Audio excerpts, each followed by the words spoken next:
Bonjour et bonsoir, très chers internautes. Ototombelibino, meilleur V à tout le monde. Ba abonnez-nous surtout, il y a Rimer de Kinshasa. Ba ono surtout balingaka Benjamin Mwana Souka actualité. Oezali émission ya Souka pour l'année 2021. Nous sommes le 31 décembre. À l'heure où on est à Kinshasa, on est 16h45 minutes. Et bye bye 2021. Et tout le temps 2022. Et émission autre, ça la rétrospective. Il y a Maramounion surtout au Elegaki. Sur le plan politique, na mboka na biso na 2021 pe to ko projeter mambo ya 2022 to ko yeba ke non tout au long ya année oyo ko la bateli biso nzamba bateli lokwa bandeko nanga lokwa ba Alain Moulama en direct à Maroc nzamba saleli biso. Et aujourd'hui vous allez comprendre quoi que système politique auto zaki na ona mboka na biso ba problème auto kutana ki nango. Et tingaki que non, il fallait donner mon changer. Donc il fallait changer. Entre autres, on devait mettre en place Auto Bengi leadership Moussousou, Auto Bengi vision Moussousou, Ozaki en place qui est Auto Bengi de mettre en place le peuple d'abord. Ma méthode Auto Bengi le peuple d'abord. Tant que nous avons vision. Et ça va accompagnateur à vision. On va remettre en œuvre Auto Bengi vision naïe. C'est comme si mon konzambo kakolo balelo abino nana posa na rompo wileri rompo ezala soute botonga elo moi bien place wana. C'est maintenant na kati ya cabinet naïe na kati ya bato basa na domaine wana, c'est eux qui vont déterminer ce qu'ils vont faire. De la même manière aussi mon konzambo katanga mon que non to sala cap mususu Auto Bengi union sacrée, il a fallu batubaya adhérer na vision wana, mais on a constaté que non, après Koboma d'abord il y a FCC Cash nane oyo tout le monde qui le premier ministre Ilunga Lukamba koluka kotelé mais la chef de l'état et Nasuka nango il a fléchi et tout le monde qui entré il y a gouvernement mibale Auto Bengi ba warrior. Et Bissonio surtout, on a eu l'espoir cette année par rapport à ce gouvernement. Bakongwe banda kozela makamumwe belé, menasuka nango, ce gouvernement nous a déçus. Et on a constaté que dans ce gouvernement, ce sont quelques têtes. Mais concernant l'union sacrée, qu'est-ce qu'on a compris durant cette année 2021 que Batubele baki na union sacrée bazaki pe ba hypocrite bato belé baki union sacrée baza bato oyo bayela ki mission bazaki na plan B ya Kabila parce que Kabila zaki na plan A on a rebi sabino 42 non développant 42 tentatives ya coup d'état 42 tentatives ya bon chef de l'état on en a essayé de sur le 42 so benga na privé na expliquer ba détail mususu plus de 143 9 70 40 89 57 wana numéro na benga plus de 143 9 70 40 89 57 42 coups d'état au mokonzambo karaté. Et tout ça eza parce que ça na sécurité té mais ça parce que ça na nzambe et na biloko yo erataka té na vie donc moi na elaka raté ndé mon elaka da raté parce que nzamba batelaka il y a quelque chose où salamaka tant mutanzo zo pouvoir babi toute autorité vient de dire et ça na lipata nzambe o ebate la muto za bokonzi parce que yem to simbi yende même dans monde ba esprit même dans monde ba vivant même dans monde ba mort on reconnaît que non o aza mokonzi ya Congo c'est son excellence Félix Antoine Tshisekedi Tshilombo Fachi Beton et wana muto moto telemelango non au monaki mokolo esengaki basala remise et reprise. Il y a prestation à serment. Fachako yaki. Parce que kilo ya Congo, na bato malamu, na bato mabe, et quand la kasa nzoto na ye. Sikoyo asimbi yende. Et yango moni ke non. Soko bando bundisa olonga te. Parce que c'est le temps de Dieu. Et ça blo mususu obtenir autant. Époque. année, moment, saison.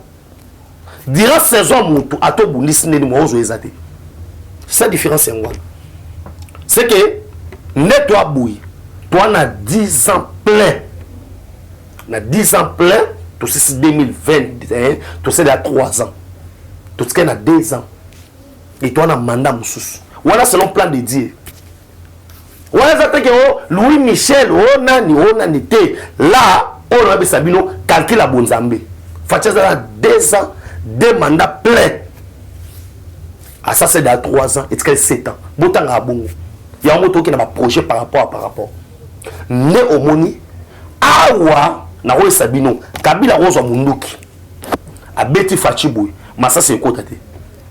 De moment tu dis ah, nande écoute. Écoute pourquoi? Parce que a toujours le ba oyo, li patan kembo wana. Oyo sa gloire, oyo me mara kembo, li kolo mutu. Azaza mwana muki azaza mukolo.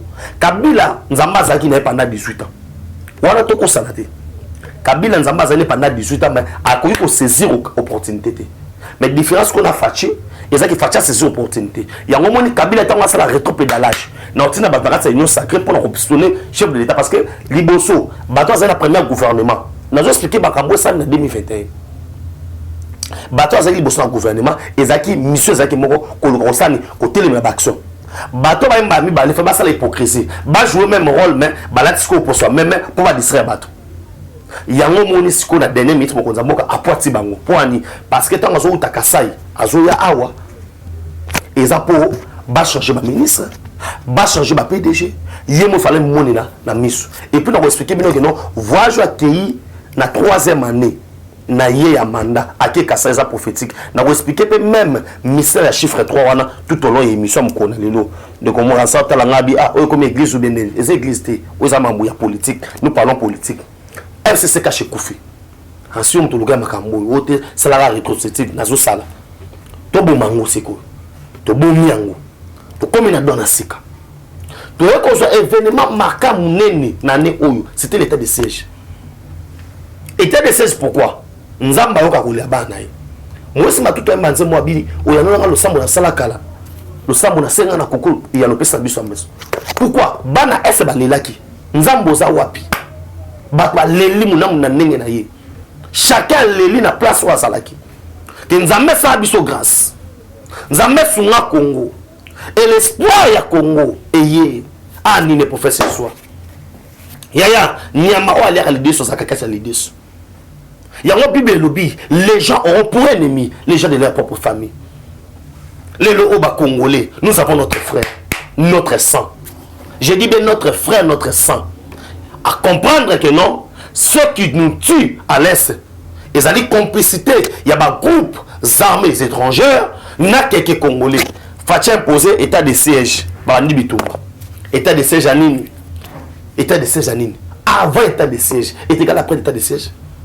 Surtout nous avons bon on attend au la vidéo à YouTube je vais te montrer ma massacre ba toi kufa ba okata ba tumito boy ba chamu na kata nzu la pesa ki numéro de téléphone na bandela ngolo susu otuna pour tala yo moko comment on a souffert mokonza mboka ina état de siège on a commencé à critiquer maintenant on a sur ma vidéo les gens bando bomba batata wa Kabila o ba okata ah non au kota la mo défaté. Numéro de téléphone, on a bandé la moulus. Puis c'est ça 43 9 70 40 89 57. Pour Benga, aux a moi 4 jours 5 jours, Benga to solo là. Benga na ma vidéo. Parce que les gens balingi ba mona batonner que non, on ne connaît pas ce qu'on est en train de dire. Mais la souffrance oh yo bande ba no souffrir na est. Moi les kanzele ate. Nzela olungwa Congo tu Uganda, bazo bengo couloir de la mort. Je dis bien couloir de la mort. Oh, Moutamakola, on fout à 5 000 francs, Moutouké fout à 50 000 francs, et qui n'a pas poche à la rebelle. Minéraux au bima. Or, état de chez Stangoye, c'est pourquoi? Parce que vous devez comprendre comment était le plan Zakini. Na total est de la République. Et ils allaient là-bas, entreprise, Bengi, multinationale. Entreprise oyo ya ba étranger oyo et jouaka quelque chose à partir de mon na est. Maintenant qu'est-ce qui se passe? Tant mokonza mboka aye mokonza mboka za na bloc auto ya ba américain on va soutenir, mais au robot s'en a été, pour te savoir que non, tous en a parti, to bengi, il y a Rwanda, on va soutenir par la France, et n'a cessé en avaris. Mais ça pas d'intérêt américain à partir de la fondation Hillary Clinton. Clinton n'a moi sinaye, bacha mon belé na Rwanda. Même Bill Gates a zena sima Rwanda. Et face à Bilo Rwanda surtout, il a fallu mon konzamboga à sa voyage. Na kosa na ba voyage. Congolais zo comprendre ta bando finga. Donc il ndeka ba voyage. Bat bazo kufa. Bat basa bezala. Mon zo kotate mais les voyages chef de l'état et rapporté les biso année au 6 milliards de dollars. 6 milliards. Zoabi qui n'a pas pu bando comme masco na bani 6 milliards de dollars. Mon oyo vie au ba voyage et ici. Mais non seulement ça, on devait élever quand même autre bien sur le plan diplomatique le Congo qui a été par terre. Or, dans des relations internationales, dans les relations internationales, il y a toujours des relations d'intérêt. Chaque nation a leur intérêt. Les États-Unis cherchent d'abord les intérêts des Américains. Le Rwanda va chercher l'intérêt du Rwandais. Le Burundi va chercher l'intérêt du Burundi. Et la République démocratique du Congo n'avait pas un ambassadeur. Il n'y avait pas autre bengi quelqu'un qui pouvait mettre en place une politique. Oyo intérêt à Congo sur le plan international et qu'on salanini et qu'on monisama. Tous ces gens-là qui venaient, qui parlaient, qui disaient des blablabla, c'était pour Kokitsa Congo. Or, Congo n'a pas salon surtout international, Congo a soutenu, Congo a Moussika, Congo a sur la place. Il a fallu Fachi Hassan Arozongana. Or, entre le Rwanda, l'Ouganda et le Burundi, il y a 2 personnes au Vatican encore vivants qui ont signé entre autres les accords de l'Émirat. Ceux qui ont besoin des accords de l'Émirat, on va envoyer ça pour lire. Dans ces accords-là, on a prévu même une partie à RDC, il faut qu'il y ait en Rwanda. Il faut pas partir dans Ouganda et tout comme ça. C'était les accords où Moussa Signaki pour Narouya, Bengana Maréchal Mobutu na pouvoir, il a accepté ces accords-là. Et les États-Unis, comme état administration, personne ne sait que non, le Congo doit être libre. Et maintenant, le Congo doit être libre. On doit opposer les 2 nations pour trouver ça vraies informations. Entre autres, l'Ouganda na Rwanda. Pourquoi l'Ouganda na Rwanda? Parce que Yoweri Kaguta Museveni, on a envie à cette époque-là, au Basignaka, a encore vivant. Nani Paul Kagame a envie. Oh, Basignaka accord wana. Nakati accord wana, il s'engage ça babu ya souma kamobele. D'où alors, le cola influence Yarisi sur Centrafrique. Na Rwanda na CC, balu kawabu les États-Unis déstabilisent. Il faut nacha pour la République démocratique du Congo. Pour la République démocratique du Congo, il faut qu'il n'y ait pas autre bengi, moi na moka Félix Antoine Tshilombo. Or Rwanda na sima M23. Na sima makamuno surtout a gardé autre bengi ko bomba manae, mais ombre les na Congo, entre autres les ADF. Les ADF, ils allaient groupe terroriste. On va appuyer na Rwanda, na Azaz Rubewa, Joseph Kabila, ainsi que na Bato Moussous. Sur le plan international, ils ont 2 pays où ils ont appuyé Autobengi ba ADF. France, Belgique. Pourquoi? Tout ce qui est bateau na baosala et profiter de la pays. La France a exploité gaz méthane. Na Autobengi na lac Kivu. La Belgique a mis ça hors na biso qui est via Rwanda. Bah que t'es en Suisse et la Belgique gagne.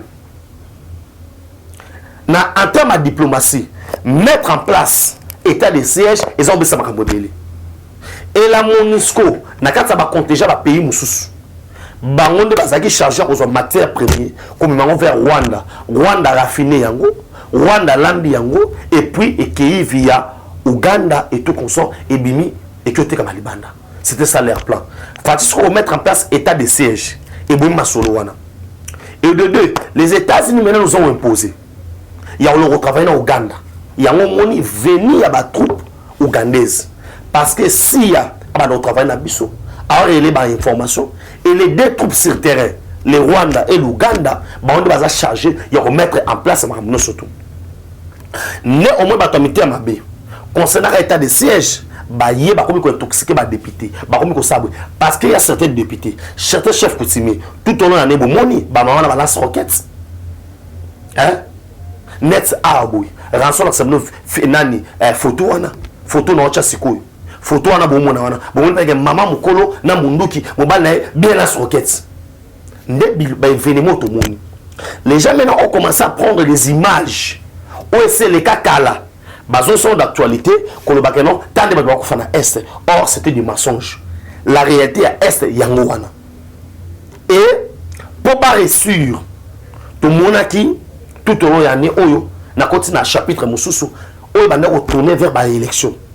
Il fallait qu'on entérine autour de membre à Seni, et bien, il y a un problème, si on a Moka, comme étant le garant de la nation, à Kataki Makambo.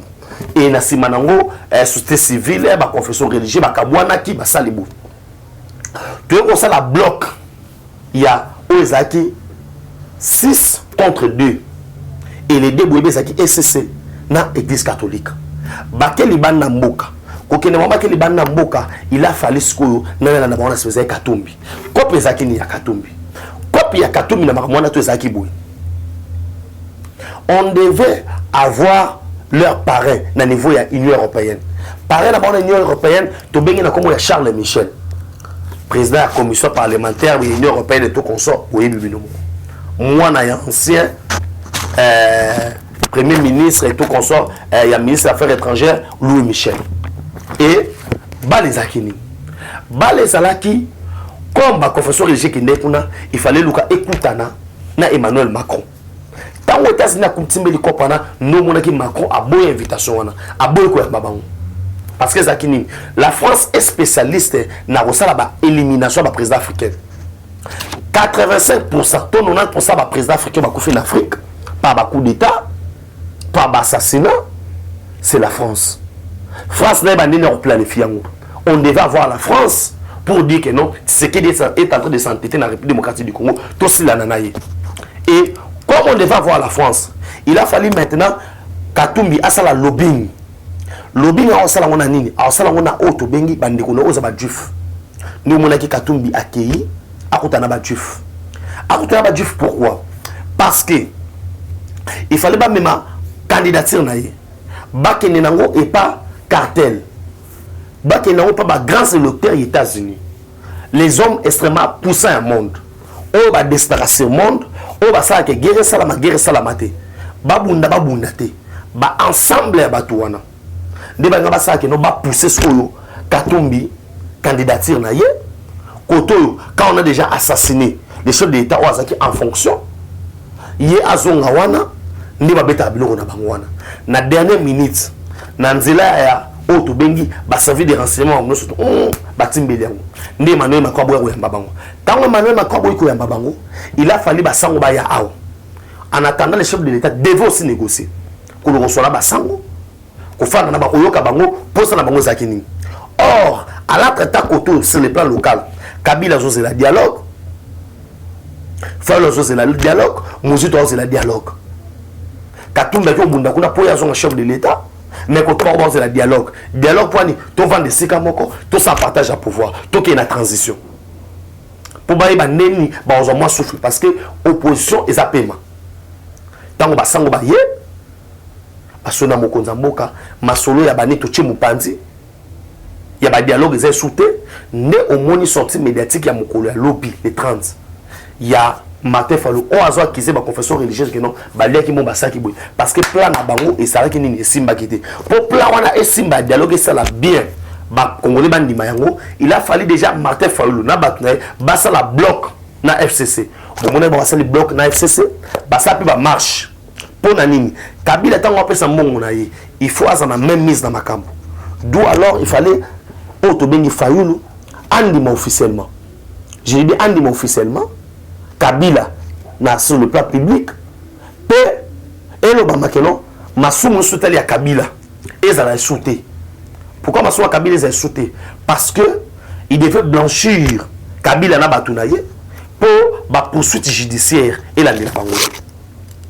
Voilà oyo na quoi koloba en termes de marché té na poto le marché quitté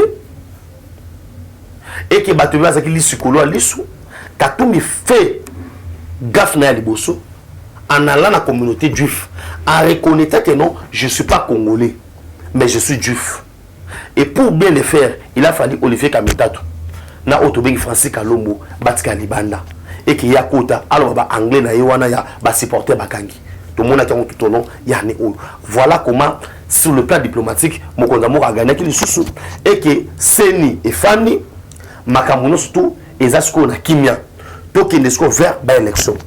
Or ces gens ici comme ils ne sont pas préparés mais quand vous avez l'élection il faut baluka bakoka jambe et qu'on quitte et saliboité né au moni na dernière minute où tu bengi papa Mbosso tous consensus ba délégué batindami na Seni et Fandi.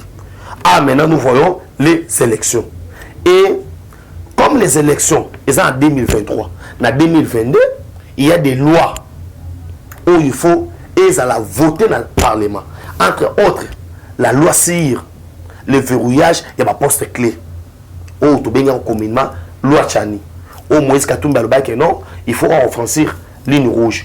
Or Katumbi tanga sur na poto bat bakasa ki a soutien makasi na poto potanga ya awa alobaki non bumata bokita ngai na repostuler et simbité azongi sima tant azongi sima fala zonga sa déclaration que non je reste dans l'union sacrée parce que comme mané l'union sacrée ngabima maboko na makolo je pense ba Congolais ba olanda ngai par rapport ya ozaki ané comme simbité pour nous tingi de député de ko bakisa sous qu'est-ce que tu ko bakisa loi et c'est nous en a parti politique au sapi de 10 ans au Congo et c'est nous aux déjà député pour sénateur pour postuler dans la magistrature suprême. Tout ça c'est pour sécuriser notre pays parce que notre pays to kutani na babiloko yo ba étranger ba étranger oyo ba ngaki ba telemela biso ne Mokonza Mboka lobino awa sikoyo makambo fandi sur le plan international nakita na ba province atambola na ba province ebele kaka na ne o facha annoncé candidature officiellement pour la toute première fois na Katanga fachi annoncé candidature na ye to monaki na simanango voyager mingi libanda il a fallu à côté de Kassai. Na Kassai, vous savez, polémique, où il s'est posé, quand il a dit vous êtes mes frères, vous êtes mes sangs, vous êtes mon sang.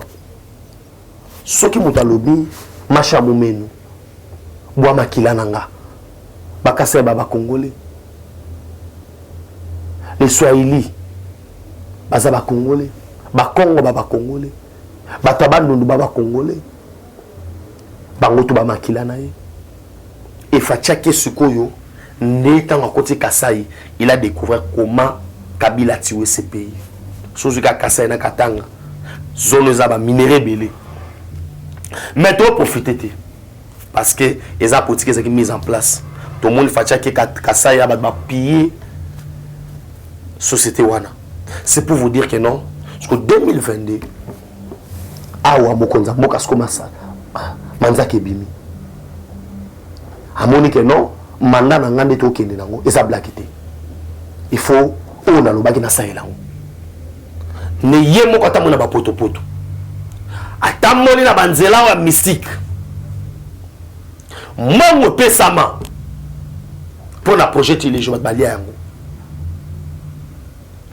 prison ce que ça au la justice congolaise en 2022 doit relever IGF n'en parlons pas finance à Mongo Yokebeni. C'est pour vous dire que non. Ba Congo tout la nangai. Mais na aussi c'est un image. Ba photo ba chepe me nangawa.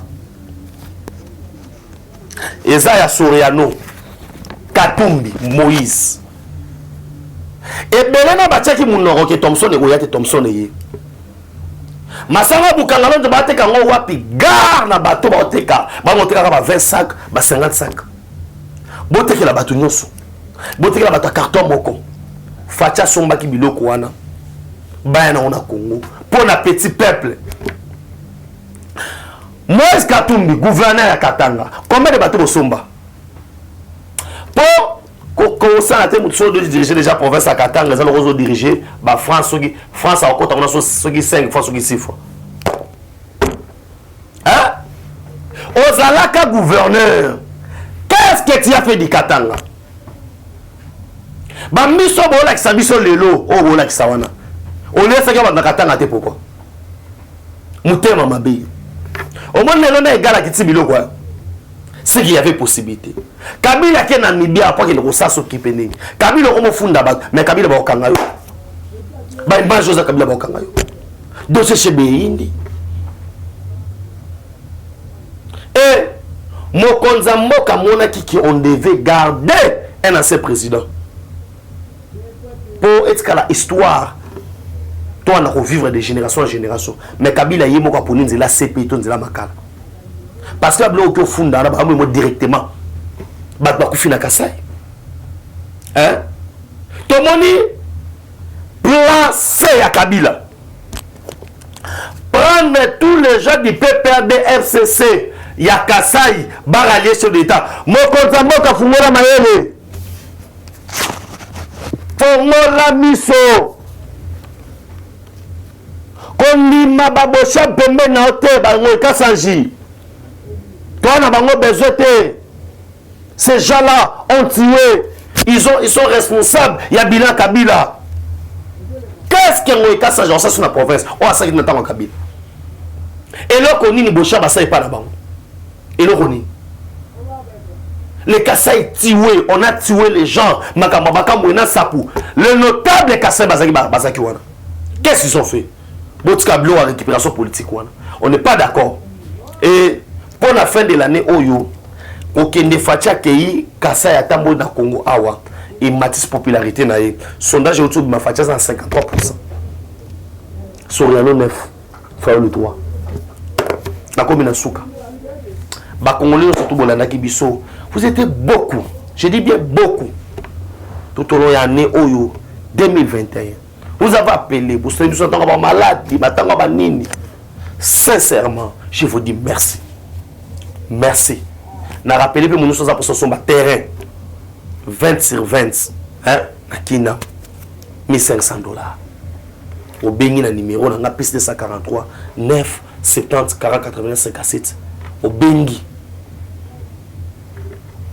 Mbala moko Bengani toujours rendez-vous na bandeko no sona banda to keto tali papa futi mbongo ah non c'est normal à part wana on a besoin ya mambo bilanga makamwa nini et les valeurs besoin lo bela kango benga to solo mère vina binonyos merci na ndeko nanga Ransi a été avec nous tous ces année 2021 et merci na ba auto ba sibalinga biso merci na ba finir so ma caméra merci na ba finir so ma kambo merci na ba on so ba réponse ça ki biso nzamba pambola bino na rotanga ba kombo te boza ebele mais na zo présenter ba condoléances na ngai na mon vieux Zéphilomele vieux on est de cœur on est ensemble on va perdre papa Bokilo na maman Bokilo nzambe abate la bino tokutani na 2022 pour nangana bino tosuki awa ciao. Eshima, votre magazine qui bat au rythme de l'actualité. Une réponse à vos besoins en information, un éclairage dans divers domaines. Impartial, documenté, instructif. Eshima, au cœur de l'info. En exclusivité, édition spéciale Inspection Générale des Finances. Jules Alinguete Kei, les shérifs des finances publiques.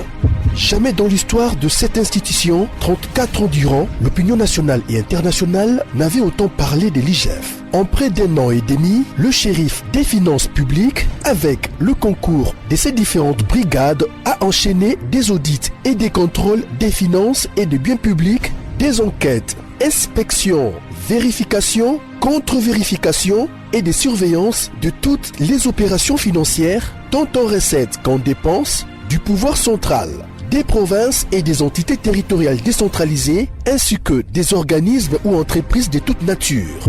Et Shima Magazine fait un coup de projecteur sur les actions d'un homme qui a révolutionné un service jusqu'hier inconnu du grand public.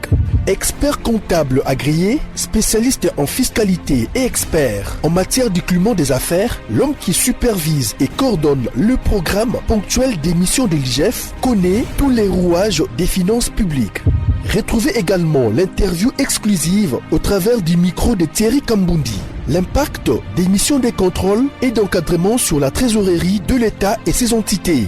Des témoignages largement concordants et des avis crédibles des mandataires publics et des gouverneurs de province. Fifi Masuka, gouverneur intérimaire de la province du Lualaba, ministre provincial des Finances Lualaba, le ministre provincial du budget Lualaba, Lambert Mende Omalanga, PCA des lignes maritimes congolaises, DG Lucien Ekofo de la SONAS et Gabel Loubipa de l'OCC. En 1 an et demi, l'inspecteur général des finances, chef de service Jules Alinguetekei s'est investi en tant qu'instrument de contrôle des finances publiques pour implémenter la bonne gouvernance à tous les niveaux des institutions du pays. Focus. Barnabé Mwakadi Mwamba accompagne la vision de Félix Tshisekedi dans la maximisation accrue des recettes. Nation, le nouveau siège de la SENSAP inauguré par le président de la République accompagné du chef des missions de la Caisse et du ministre de la Fonction publique. Interview de Claude Ibolanki et Colomba, coordonnateur du mécanisme national de suivi de l'accord cadre d'Addis Abeba. Force de patriotes, Honoré Mvula, une montée plus que réaliste en politique. Découverte. De la chronique musicale au journalisme politique, Marius Muunga, une conversion réussie. Retrouvez l'intégralité du magazine Eshima dans les kiosques. Eshima Magazine, un nouveau standard d'information.